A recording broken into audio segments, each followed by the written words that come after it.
A monstrous primordial creature, the Leviathan has terrorized man since time immemorial. With a massive size and lethal countenance, it threatens armies, heroes, and whole civilizations in equal measure.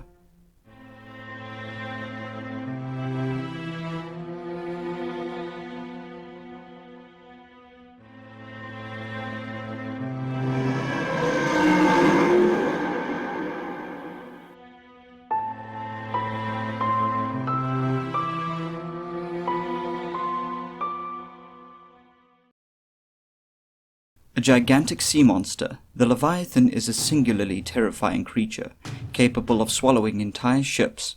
This beast has long posed a threat to humanity at sea, stifling our attempts at fishing, expansion, and trade. As such, our relationship with these beasts have been marred with perpetual hostility, encountering them more frequently as we reach into spaces we were not made to tread.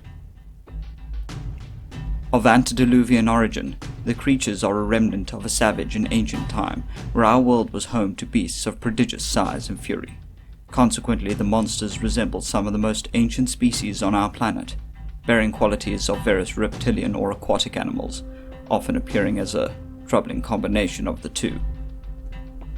Despite the relative rarity of this creature, the most frequently encountered breed of Leviathan resembles a large aquatic serpent prone to attacking the various vessels man sets to sea.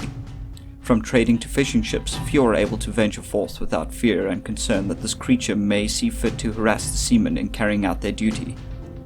Thus, these creatures pose a large economic threat to coastal cities, who are often crippled by the presence of the beast, in addition to the loss of lives these creatures bring with their passing. Singular individuals are often employed through divine or heroic charge to defeat these monsters, with various degrees of success. However, Leviathan are a surprisingly diverse group of creatures and are not always susceptible to our efforts at destroying them. Larger cephalopods such as the legendary Kraken are said to emerge at the behest of sea gods, sinking whole ships in its writhing tentacular limbs before returning to the ocean depths. Other more ancient reptilian Leviathan and their ilk pose not only a threat to those at sea, but also to entire cities if provoked. Several major cities have fallen to the wrath of these beasts, as they confound even the most earnest attempts of humanity's armies. Furthermore, there are reports of occasional sightings of far more concerning and frightful visages, unbound by rational geometries and spaces, sleeping in the deepest parts of the ocean's murk.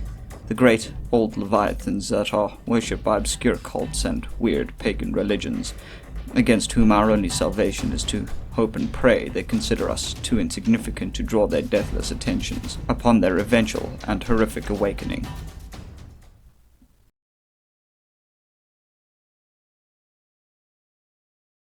The concept of the Leviathan has permeated the marrow of popular culture in much the same way as the zombie or vampire has, although unlike these famous beasts, the Leviathan is not often named outright. Instead, it is given general names, such as sea monster. Nevertheless, this creature is more common and prominent than one might imagine. In modern pop culture, the Leviathan takes many forms and meanings. Where before it represented a terrifying threat at sea, it has instead come to demonstrate the awe and majesty of nature, or, in some cases, the weird and terrifying insignificance of our own feeble existence.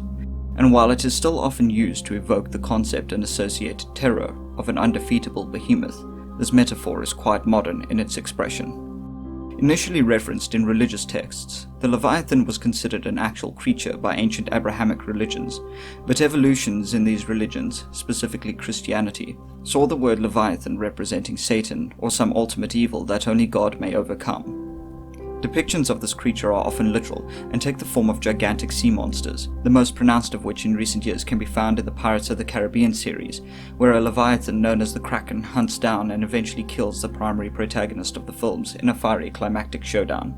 This version of the Leviathan is quite reminiscent to the sea monster found in 20,000 Leagues Under the Sea, a story entirely about the hunting of giant beasts of the sea, where the crew of the Nautilus encounter giant squid, whales, and other terrifying creatures.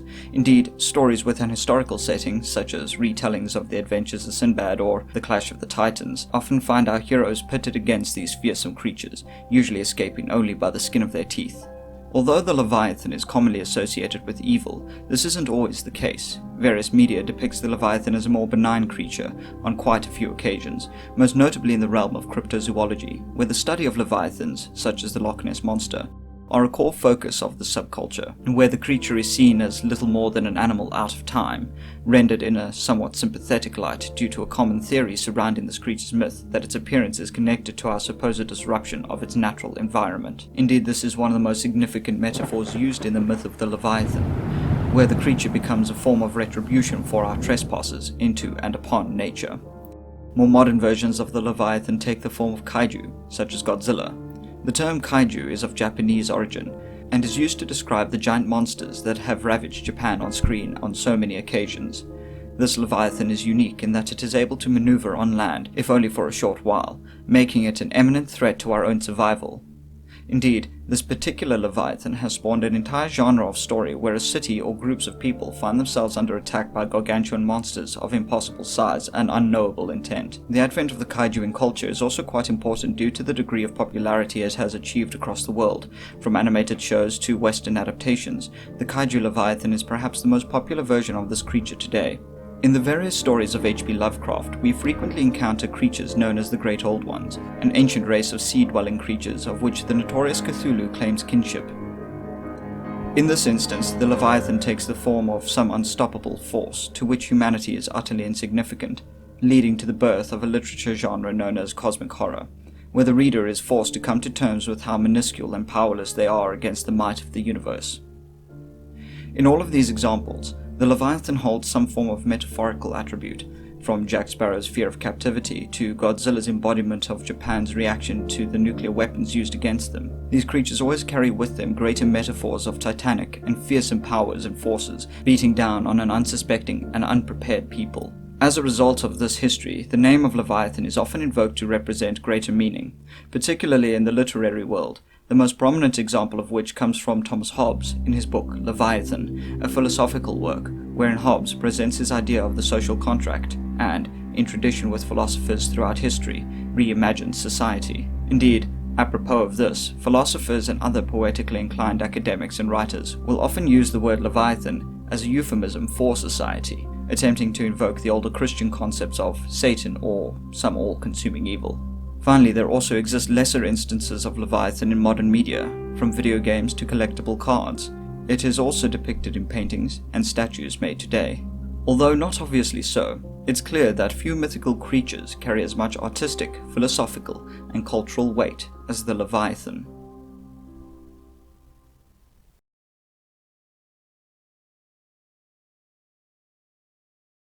The Leviathan is a particularly interesting creature in that its origin is quite difficult to identify. It would appear that most of the cultures on Earth, no matter how isolated, have come to conceive of their own version of this terrifying monster.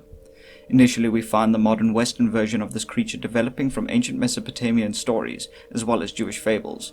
To these cultures, the word Leviathan was actually given to whales, something these people were decidedly fascinated by. Of particular note is the Hebrew tale of Jonah and the whale, wherein the protagonist, Jonah, is swallowed by a large sea creature and survives his ordeal by praying for divine intervention from God.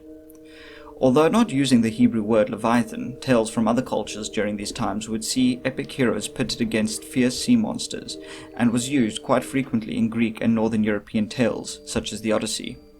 In these instances, the Leviathan are generic threats that are not uniquely peculiar in any way. Of note are Leviathans such as the Hydra, a multi-headed serpent, or Jorgamundr, a Norse sea serpent so large that it is able to encircle the earth and bite its own tail.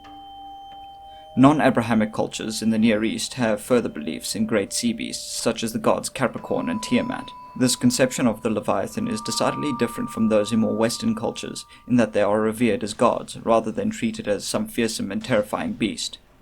This is somewhat reminiscent of the stories of Lovecraft, where the ancient Leviathans are akin to omnipotent gods.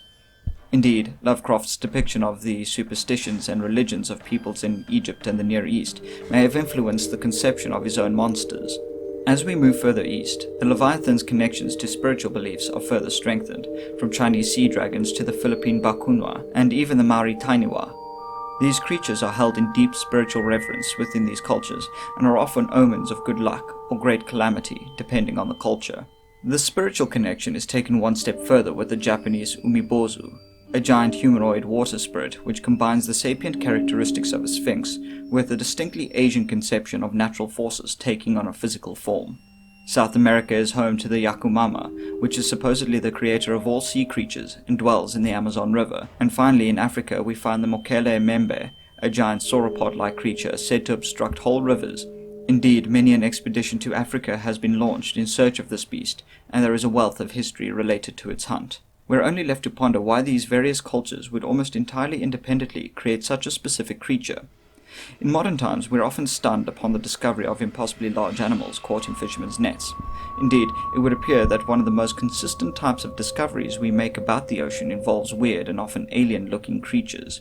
What's more is that these discoveries are surprisingly frequent and occur all over the world, in every type of water. When we consider that the progenitors of our modern civilization often had an intimate relationship with the sea and traded upon it, and would naturally encounter strange and massive oceanic creatures just as frequently, it is then not surprising that their awe and fear of the ocean's secrets would be easily preserved into the future in the cultures that would eventually grow from them, resulting in the myriad of Leviathan we see today. As we can see, each culture that has developed this creature has given it its own personality, as the purpose, conception, and our relationship with the Leviathan is as various and unique as the cultures in which it exists. With the exception of the fair folk, the Leviathan is possibly one of the most diverse of all mythical creatures, maintaining only its size and habitat as its defining features.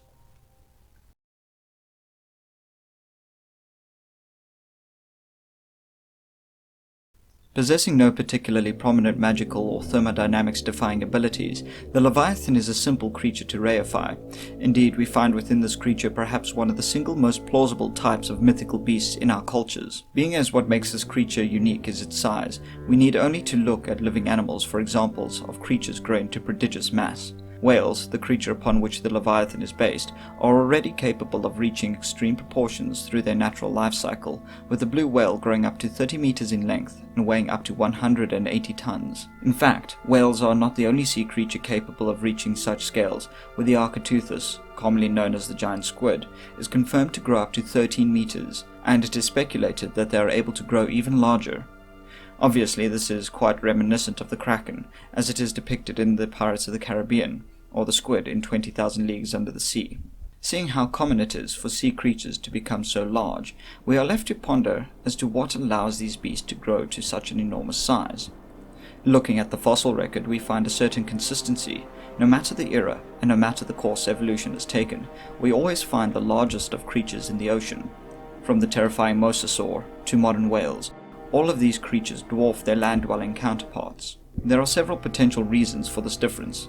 Initially, we might consider the reduced effect of gravity upon the creature's body, created by its presence in the water.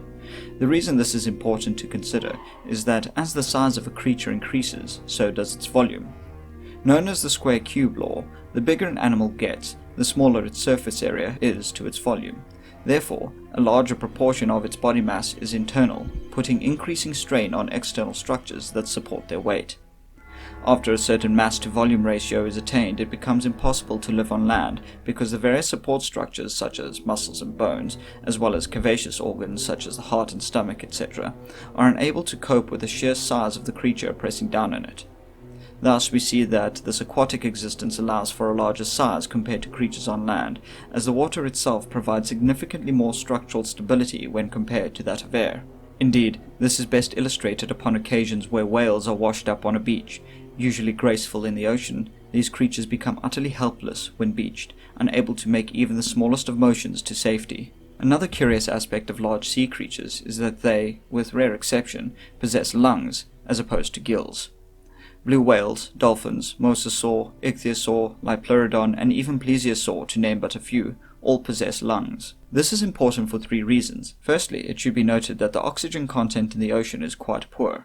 The consequent lack of energy available to gilled aquatic creatures thus limits their size, where those who possess lungs have access to the most oxygen-rich environment on Earth, thus allowing them to grow significantly larger. Although animals that draw their oxygen from the water are able to grow to large sizes, these are often the exception and are in no way near in comparison to the sizes of the creatures who do possess lungs. The second interesting part of this curious aspect is that organs such as the lungs do place an upper limit on the creature's size.